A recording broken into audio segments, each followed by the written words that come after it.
Actually really good in my opinion. First good movie I've seen in a little while because I've watched a lot of bad B movies as of late. But I really liked this movie. I did not like some of the things about it, like how the main character, he actually was pretty likable, even though there was one thing that I didn't like about him. But at least it happened off screen and it's never really established. It's just something that like already happened in the past. Um,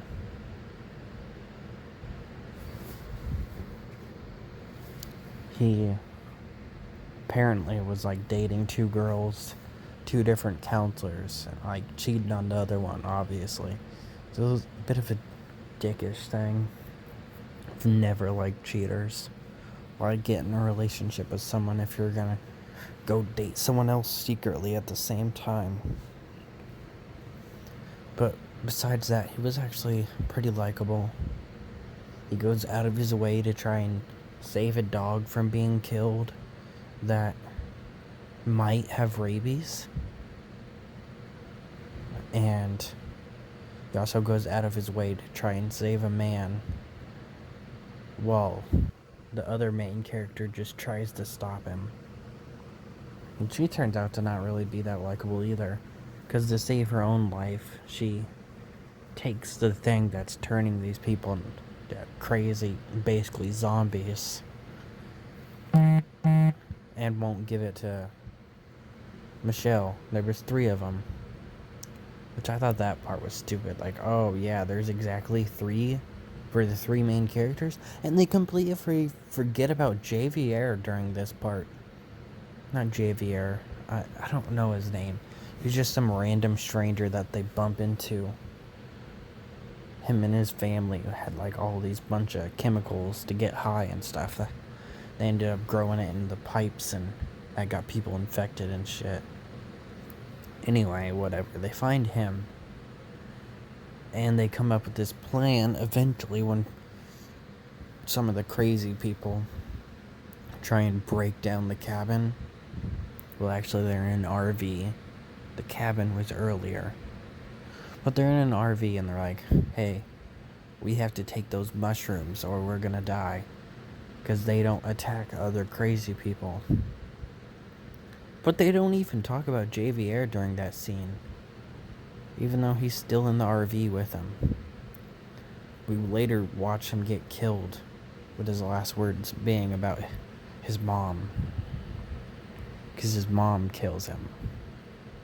It was sad. The actor was really good during that scene. But they don't even acknowledge him during that scene, which I thought was really weird. They just forget that he's there.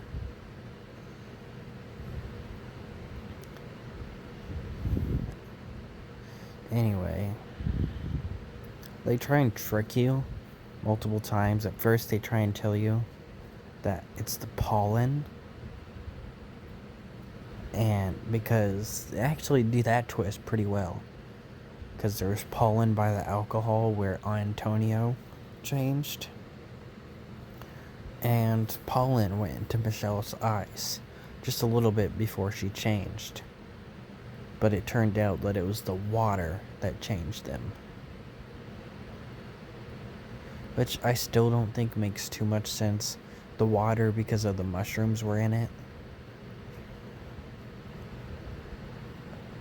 But what I don't think makes sense about it is because one girl had a water bottle. And she put it over Christy because they didn't have any shower water. And that's how they took their shower. But I guess maybe it was from like a different town or something. The ending was great and very intense. Because the ending is with, it started off with the next day, the kids were supposed to go. Because they had like this party, and that's what the alcohol was for. They were going to drink because of their last day of freedom. Because they couldn't have alcohol when the kids were there, obviously. But Antonio changed, and then Will had to defend himself, and he killed Antonio, and that made this whole thing. Because this is before they knew that all these people are going crazy and shit. So they just assume he's a killer.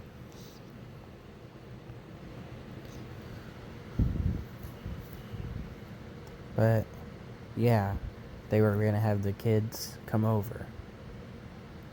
And they wake up, and it's the next day. They hear horn honking. They think it's the police at first. It turns out the kids are here now. There's a pile of kids, and there's actually a ritual where, like, all the kids will drink water when they get there. So luckily they do save them. But then the sprinklers turn on. And what normally would be something fun, they're running around in the water, drinking it, splashing around, is actually a terrifying scene. Because obviously this water is infected and it turns them into murderers. So then they run for their lives. Something that was foreshadowed earlier ends up killing the other character, Christy, who I didn't care for because, she was a bit of an asshole. And got an innocent man killed that didn't have to die. Half the problems in this movie is because out of the 4 main characters, only one spoke Spanish, and he was the first to go. There was this other side character named Javier who spoke Spanish. But they called him and wanted his help, and he didn't really understand. But you understand a few words here and there. So he came to go help, and then he ended up getting killed. Yeah, half the problems in this movie is just because only one counselor spoke Spanish. Because apparently they needed some American counselors or whatever. Because most of them were gonna, speak English or whatever. But what if, let's just pretend this whole murder, crazy, infected water thing didn't happen. What if Antonio got sick during this? They would all the other 3 wouldn't be speaking Spanish. So who would be able to talk to the other counselors? Tell them what's going on and all that. All we would have is Javier, and he's really just a person that cleans up messes and stuff and takes care of the animals, is what we really saw. They never said what he was in the movie. So I think there should have been at least 2 of them. But Javier's death could have been prevented. Will attacks him once he gets infected. And Michelle just pauses and doesn't save Javier for whatever reason. And then right when she's about to save him, Kirsty comes. And earlier, Kirsty was infected. So she thinks she's still infected, so they attack and they get in a fight. They eventually realize that neither of them are infected. And then by the time that happens, Javier is dead. Which is pretty sad. I liked him. He did not deserve that. He came to check on Antonio. Wanted to see if he was okay.